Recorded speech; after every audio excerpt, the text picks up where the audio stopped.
की ही। तो मेरठ में सौरभ की बेरहमी से हत्या के आरोपी साहिल शुक्ला के घर पर जब न्यूज 18 की टीम पहुंची तो कमरे का नजारा बेहद हैरान और परेशान करने वाला था। आप अपने टीवी स्क्रीन पर जो तस्वीरें देख रहे हैं वो साहिल शुक्ला की मानसिक दशा को दिखाने के लिए काफी है। कमरे की हर दीवार पर कुछ ना कुछ अजीब था। कई भगवान शिव और गणेश जी की पेंटिंग बनाई हुई थी तो किसी दीवार पर शैतान की तस्वीर थी। शैतान की तस्वीर के साथ मानो तिलिस्मी भाषा में कुछ लिखा हुआ था।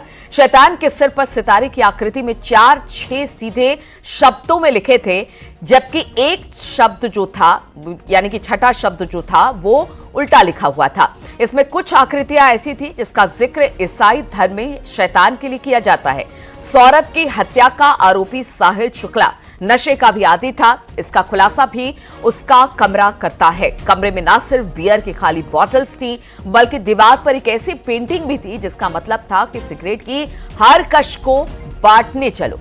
कमरे में रहस्यमयी आकृतियों का खुलासा तो खुद साहिल ही कर सकता है, लेकिन कमरा ये बताने के लिए काफी है कि उसका दिमाग शैतानी शक्तियों और तांत्रिक साधना में भी चलता था। ये तस्वीरें आप देखकर समझ सकते हैं कि किन किन तरीके से किस किस तरीके की तस्वीरें ये बनाता था। नशे का आदी था। बताया जाता है कि तंत्र मंत्र के चक्कर और जो शैतानी शक्तियां उसके चक्कर में भी ये पड़ा था।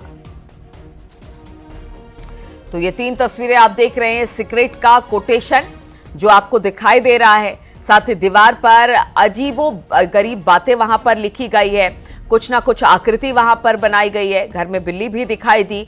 तो कहा यह जा रहा है कि उसका जो दिमाग था वो शैतानी शक्तियों को लेकर शायद वो तंत्र मंत्र भी किया करता था, साधना भी किया करता था, इसलिए इस तरह की आकृति उसके कमरे के हर कोने में देखने को मिली।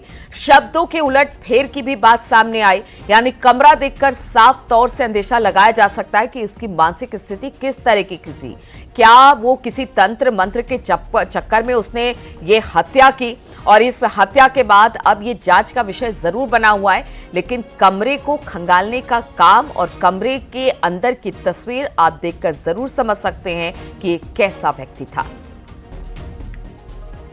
मिस्ट्री में कई ऐसे किस्से सामने आए हैं जिसमें पत्नी की बेवफाई से लेकर पत्नी के बॉयफ्रेंड के तांत्रिक होने तक की बात सामने आई है। ये साहिल शुक्ला का घर है। अभी फिलहाल यहाँ पर ताला लगा हुआ है क्योंकि साहिल शुक्ला जेल में है और उसके घर में ऐसा कोई नहीं था जो यहाँ पर रहे। एक बूढ़ी दादी थी, नानी थी, उसको भी यहाँ से हटा दिया गया है। लेकिन इसी घर के पीछे तंत्र मंत्र का खेल होता था। साहिल शुक्ला के कमरे में कई ऐसी फोटोज बरामद हुई है जो तंत्र मंत्र की तरफ इशारा करती हैं। वही कई ऐसे पोस्टर भी बरामद हुए हैं जो नॉर्मल आदमी नहीं लगाता। और इसके अलावा नमक, बिल्ली और कुछ ऐसी चीजें बरामद हुई है जिसका ताल्लुक तंत्र मंत्र से है।